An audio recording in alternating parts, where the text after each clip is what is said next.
प्यारे बच्चों, हिंदी पुनरावृत्ति कक्षा में आप सभी का स्वागत है। इस हिंदी पुनरावृत्ति कक्षा में हम पाठ 6 को दोहराएंगे, जिसका शीर्षक है बहुत हुआ। साथ ही हम व्याकरण में भी समझेंगे कि किस तरह हम एक निबंध को लिखते हैं और क्रिया के बारे में भी जानेंगे। तो चलिए शुरू करते हैं।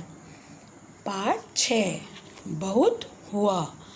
तो आपने इस हफ्ते में पढ़ा, इस सप्ताह की जो क्लासेस थी उसमें आपने पढ़ा कि हम बहुत हुआ नामक एक कविता को पढ़ा, जिसके अंदर वर्षा ऋतु से जुड़े हुए बातों के बारे में बताया गया कि वर्षा ऋतु जब आती है या वर्षा जब हो रही होती है तो बच्चे कैसा महसूस करते हैं। तो इस कविता का एक छोटा सा सारांश हम जानेंगे कि इस कविता के बारे में क्या क्या बताया गया है। तो कविता का सारांश कहता है, प्रस्तुत कविता बहुत हुआ के कवि हरीश निगम हैं। इस कविता के कवि मीन्स कवि होते हैं जो कविता को लिखते हैं, उसे पढ़ते हैं, बोलते हैं। जिन्होंने ये कविता लिखी है उनका नाम क्या है? हरीश निगम। इस कविता में कवि ने वर्षा के कारण बच्चों को होने वाली कठिनाइयों का वर्णन किया है। कविता में कवि ने क्या बताया है कि जब वर्षा होती है तो बच्चे किन किन कठिनाइयों को महसूस करते हैं। बच्चों के माध्यम से कवि कहता है कि हे बादल भैया, अब पानी बरसाना बंद करो।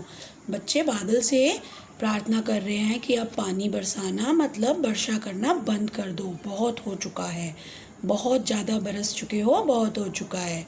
रात भर वर्षा के कारण घर के चूने से हम सबको नानी याद आ गई है। जब भी बारिश आती है तो जगह जगह पानी टपकने लगता है, तो जो लोग छोटी झोपड़ी में या थोड़े टूटे हुए घरों में रहते हैं उनके लिए और ज़्यादा परेशानी हो जाती है, क्योंकि उनका घर भी टपकने लगता है। तो वो बच्चे बोल रहे हैं सारी रात बारिश आने के कारण हमारा घर चूने लगा है। चूने लगा है मीन्स टपकने लगा है। तो और इस सब से हमें अपनी नानी याद आ गई है। नानी याद आ जाना मतलब बहुत अधिक परेशान हो जाना। हम कहाँ जाएं, कहाँ खेलें? बच्चे कह रहे हैं अब हम कहाँ जाएं, कहाँ खेलें, घर पर क्या कर सकते हैं। जैसे आपने पोएम में भी देखा कि कुछ बच्चे लूडो खेल रहे हैं, कुछ घर में ऐसे ही बैठे हैं, है ना, कुछ घर के अंदर ही पानी की नाव बना के चला रहे हैं। तो अच्छे खेल मतलब भागा दौड़ी वाले खेल नहीं खेल पा रहे, उनका घर में मन नहीं लग रहा। चारों तरफ कीचड़ और पानी है, हर जगह क्या हो गया है? कीचड़ कीचड़, पानी पानी। घर में फंसकर हमारी स्थिति पिंजरे में बंद सुग्गे, सुग्गा मतलब तोता। तो वो कह रहे हैं घर में हम ऐसे फंस गए हैं जैसे पिंजरे में कोई तोता फंस जाता है। तो आपको पता है ना, तोता फंसा हुआ बेचारा परेशान रहता है। उसी तरह बच्चों को घर में रहना अच्छा नहीं लगता। आप लोग भी चाहते हैं हम बाहर जाके खेलें, मस्ती करें, तो उसी तरह से ये बच्चे भी परेशान हो रहे हैं। बच्चे सूरज दादा से प्रार्थना करते हैं और फिर बच्चे क्या करने लगते हैं? प्रेयर करने लगते हैं, प्रार्थना करने लगते हैं सूर्य भगवान से, सूरज से कि सूरज देवता आप जल्दी से धूप खिला दो और हम ये जो इतना पानी सड़कों पे नदियाँ जैसी बन गई हैं, इनके पानी को दूर हटाओ, इसे सुखा दो, और ताकि हम क्या कर सकें? घर के बाहर खेल सकें, है ना। तो इस कविता में बच्चों की यही बातों के बारे में बताया है। तो अब हम जानेंगे किस तरह से हम एक निबंध को लिखते हैं। तो पिछली बार हमने मित्र पर निबंध के बारे में जाना था कि हम कैसे निबंध लिखते हैं। निबंध जो है हमारे टॉपिक से जुड़ा हुआ होना चाहिए। निबंध के अंदर हमें उससे रिलेटेड बातों को लिखना चाहिए, सीक्वेंस अच्छा रखना चाहिए, है ना, एक ही क्रम रहना चाहिए। तो आज हम वर्षा ऋतु पे निबंध के बारे में जानेंगे। आपको आपकी नोटबुक में लिखने के लिए भी दिया गया था वर्षा ऋतु पर। तो देखते हैं हमें कैसे लिखना चाहिए और क्या आपने ऐसा लिखा। आप लोग इसको चेक करेंगे। तो देखिए, पहली लाइन हमें क्या लिखना चाहिए कि वर्षा ऋतु कब आती है? वर्षा ऋतु ग्रीष्म ऋतु के पश्चात आती है। पश्चात मतलब बाद में आती है। यह भारत की 4 मुख्य ऋतुओं में से एक है। ये क्या है? जो भारत में 4 मुख्य ऋतु हैं। 4 कौन कौन सी हैं? सर्दी, गर्मी, बरसात और वसंत। तो इन चारों में से एक ऋतु कौन सी है? बरसात की। बरसात मतलब वर्षा ऋतु। वर्षा ऋतु का आगमन जुलाई में होता है और यह 3 महीने तक रहती है। मतलब वर्षा ऋतु जून के लास्ट में या जुलाई की स्टार्टिंग से ही शुरू हो जाती है और जुलाई, अगस्त, सितंबर ऐसे 3 महीनों तक ये रहती है। वर्षा ऋतु के आगमन से लोग प्रसन्नता से भर जाते हैं। बहुत खुश होते हैं लोग जब बारिश आती है। जब आप लोगों को बड़ी ही जून में गर्मी लग रही होती है और फिर जब बारिशें आती हैं तो कितनी खुशी मिलती है ना। तो वर्षा ऋतु के आगमन से हमारा मन क्या हो जाता है, प्रसन्न हो जाता है। वर्षा ऋतु का इंतजार किसानों को बहुत रहता है क्योंकि वर्षा ऋतु फसलों को बढ़ने में भी सहायता करती है। वर्षा ऋतु के कारण क्या होता है, जो किसान है वो बहुत अधिक प्रसन्न हो।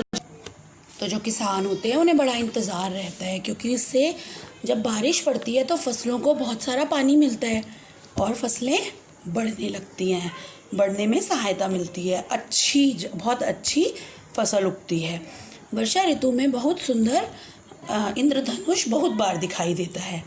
तो इंद्रधनुष मतलब रेनबो। कितनी बार हमें रेनबो दिखने को मिलता है ना, इंद्रधनुष बोलते हैं रेनबो को हिंदी में। तो वर्षा ऋतु में हमें बहुत बार इंद्रधनुष दिखाई देता है।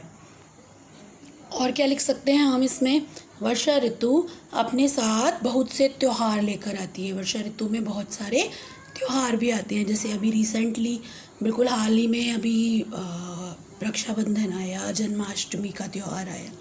इसी तरह अनेक त्यौहार भी आते हैं। प्रकृति पर भी वर्षा ऋतु का बहुत अच्छा प्रभाव पड़ता है। चारों ओर हरियाली छा जाती है। प्रकृति मतलब हमारा नेचर, एनवायरनमेंट, जो आसपास की जगह है, हर जगह ग्रीनरी होती है, हरियाली होती है ना। तो बहुत ज़्यादा प्रभाव पड़ता है मतलब बहुत ज़्यादा उसका इफ़ेक्ट आता है, असर पड़ता है और चारों तरफ हरियाली छा जाती है, सब कुछ ग्रीनरी से भर जाता है, हरा हरा हो जाता है। वर्षा ऋतु के दौरान पूरा आसमान चमकदार होता है। तो अब आपने देखा होगा कि जब बादल हट जाते हैं या जब धूप निकलती है तो आसमान कितना साफ होता है, एकदम चमकदार होता है। पेड़ों पर नए पत्ते उगते हैं और नए नए फूल भी खिलने लगते हैं। तो इसलिए वर्षा ऋतु प्रकृति के लिए बहुत अच्छी होती है। वर्षा ऋतु हमें गर्मी से राहत का एहसास कराती है। जब बारिश आती है तो हमें बहुत रिलैक्स मिलता है, बहुत आराम महसूस होता है, राहत मिलती है कि गर्मी कुछ कम हो गई। वर्षा ऋतु सभी ऋतुओं में से मेरी पसंदीदा ऋतु है, हम लिख सकते हैं। अगर आप लोगों को अच्छी लगती है वर्षा ऋतु तो आप लिख सकते हैं मुझे पसंद है इसलिए मैंने लिखा, है ना। तो इस तरह से हम एक निबंध को लिखते हैं। चलिए आगे बढ़ते हैं अब। तो अब नया टॉपिक है हिंदी व्याकरण में काम वाले शब्द, क्रिया। काम वाले शब्दों को, जिन शब्दों से हमें पता लगता है कोई काम हो रहा है, उन्हें हम बोलते हैं काम वाले शब्द और उनका पर्टिकुलर नेम है, उनको हम क्या नाम दिया गया है, क्रिया। जो शब्द हमें काम के करने या होने के बारे में बताते हैं उन्हें काम वाले शब्द कहते हैं, है ना। जिनसे हमें पता लगता है कि काम कब हो, क्या काम हो रहा है और या फिर काम हो चुका है। तो जब हमें ये पता चलता है वो शब्द क्या है, काम वाले शब्द। तो क्रिया की सहायता से हमें पता चलता है क्या कार्य हो रहा है या हुआ है, मतलब क्या काम हुआ और या अभी भी हो रहा है।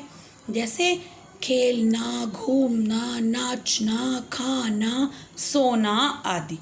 तो इन्हें हम सेंटेंसेस में कैसे यूज़ करते हैं, जैसे मोहन पढ़ रहा है, तो मोहन क्या काम कर रहा है, पढ़ने का काम कर रहा है। दादाजी घूमने गए हैं, तो दादाजी क्या काम कर रहे हैं, दादाजी घूमने का काम कर रहे हैं। चिड़िया दाना खाती है, तो चिड़िया दाने का क्या कर रही है, दाने को खाने का काम कर रही है। तो चलिए अब देखते हैं कि इसको हम किस तरह से करते हैं। तो पहले क्रिया शब्द को रेखांकित करिए। रेखांकित करिए मतलब उसके नीचे लाइन खींचिए। जो भी काम वाला शब्द है उसके नीचे लाइन खींचिए, रेखा खींचिए। तो फर्स्ट पहला सेंटेंस है आपका, पहला वाक्य है राहुल गेंद से खेल रहा है। तो राहुल कुछ काम कर रहा है, क्या काम कर रहा है, खेलने का काम कर रहा है।